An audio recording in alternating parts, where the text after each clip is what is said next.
In the heart of the Judean desert, a lone fortress stands as a testament to defiance. This is Masada. Below the might of Rome, the 10th Legion laid siege, building a colossal ramp against the unyielding cliff. Within, Eleazar ben Yair delivered a final, chilling speech, steeling his people for a terrible choice.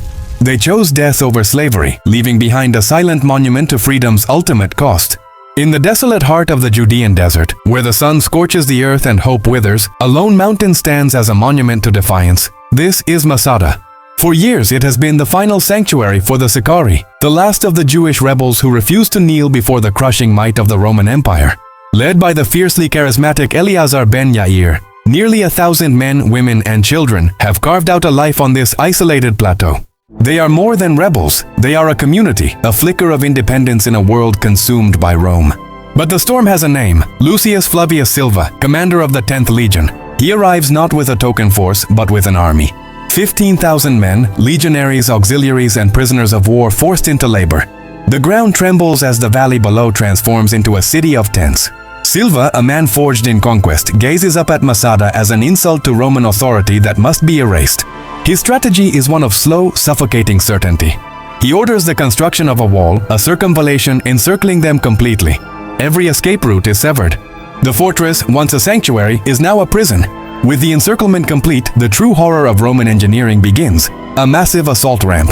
Thousands of slaves haul tons of earth and rock, relentlessly building a colossal finger of earth pointing towards the heart of the fortress.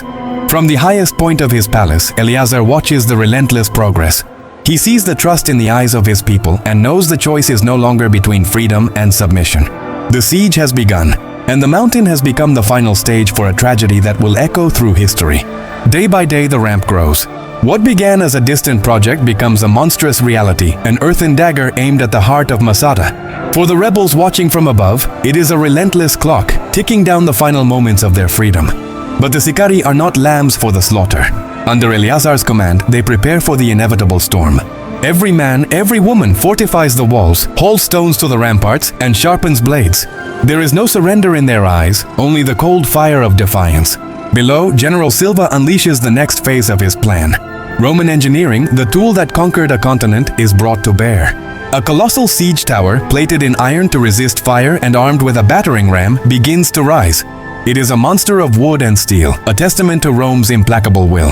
The rebels watch its construction with growing horror. They know what it means. Before the tower can be deployed, Eleazar orders a desperate countermeasure.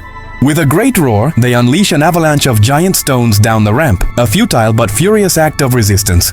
For a moment, the Roman advance is broken, but Silva is unmoved. He responds with a storm of his own, a sky blackened by thousands of arrows.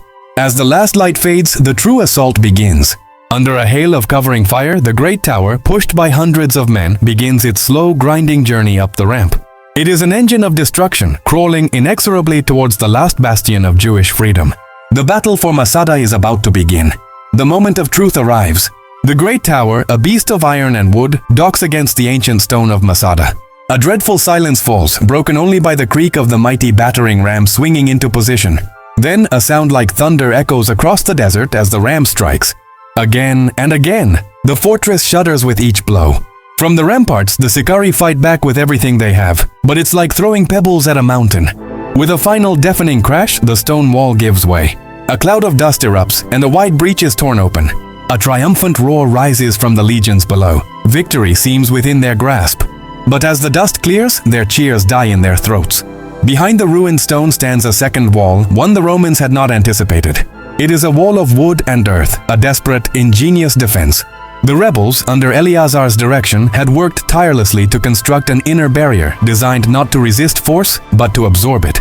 The battering ram, so effective against rigid stone, is useless here. Each blow sinks harmlessly into the packed earth. For a moment, it seems the tide might turn. But General Silva is a master of siegecraft. Seeing his ram defeated, he adapts. His voice cuts through the chaos with a new, chilling order: burn it. The legionaries change their ammunition from stone to fire. Torches are lit and thrown into the breach. The dry wooden beams, the last hope of the defenders, begin to smolder, then catch. The flames lick at the desperate wall, and a new kind of horror dawns on the faces of the rebels as fire becomes Rome's final, unstoppable weapon. The fire, Rome's final argument, rages with an infernal hunger. It devours the wooden wall, vomiting smoke and embers deep into the heart of Masada. For the Sicari, this is the end.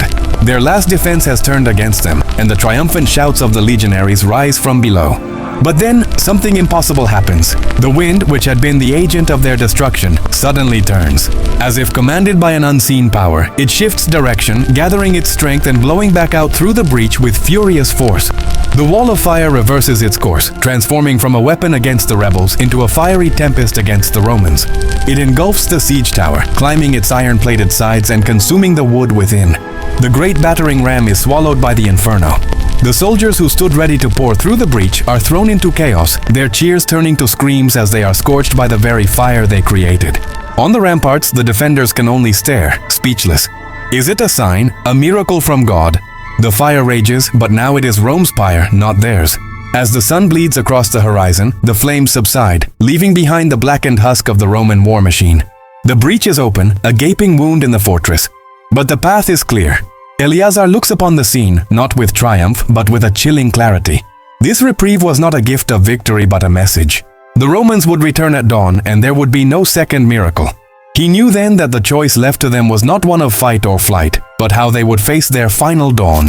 The fire is out, but the night offers no comfort. A cold moon illuminates the breach, a permanent scar on the face of Masada. Below, the Roman camp is quiet, but it is the quiet of a predator waiting for the dawn. Eleazar ben Yair knows the reprieve is over. He gathers his people, the 1,000 souls who followed him to the end of the world.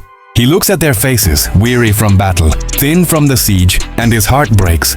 He stands before them and begins to speak. My loyal friends, we were the first to revolt against Rome, and we are the last to fight. God has given us this final night to decide our fate. At sunrise, the Romans will be upon us. But it is not death I fear. It is life as a Roman slave. I have seen what they do. I have seen them torture men for sport. I have seen them defile women. And I have seen them take our children and break their spirits. Is that the life we choose for them? To live in shame? A wave of horror washes over the crowd. He continues, his voice thick with emotion but firm with conviction.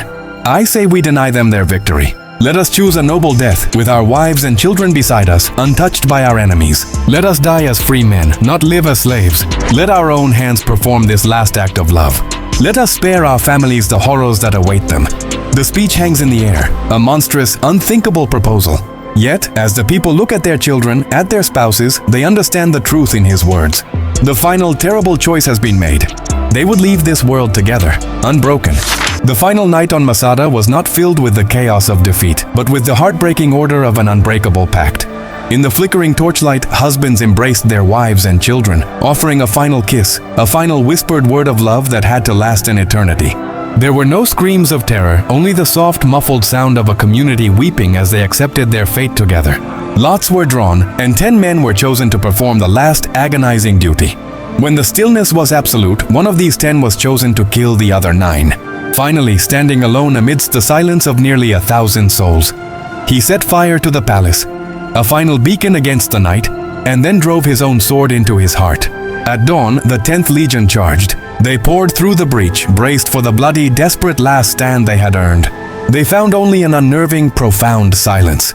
What they discovered was not a scene of battle, but a meticulously organized tomb. Families lay together, as if sleeping. General Silva, his face a mask of confusion, walked through the silent fortress. He found the storehouses, still filled with grain and water. He understood then, with a chilling certainty. They had not been conquered. They had simply refused to be captured. Rome was denied its victory. Deep within the shadows of an underground cistern, a handful of survivors, 2 women and 5 small children, were discovered. Through their terrified testimony, the world would learn the story of Masada's final, defiant act. The echoes of Masada resonate through history, a testament to the human spirit's breaking point. For more stories that forged our world, subscribe to Legacy Thread.